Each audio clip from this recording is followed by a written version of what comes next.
มื้อนี้อยู่ไสนาทหลังใหญ่พี่น้องเอ้ยเจอเซรามิกอีกแล้ว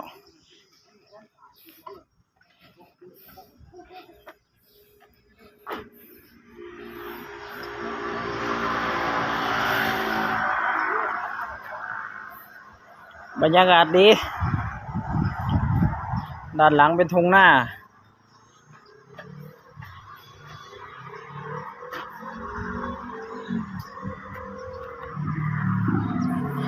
ฝากติดตามผลงานหน่อยเด้อ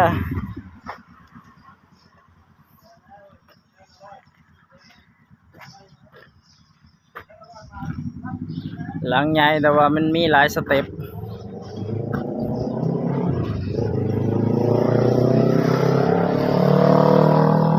นักบ่ที่นักเขาทำเงินสู้บ่ล่ะเบิ่งเอาพี่น้องบันไดโมแม่นบันไดคนบันไดลิง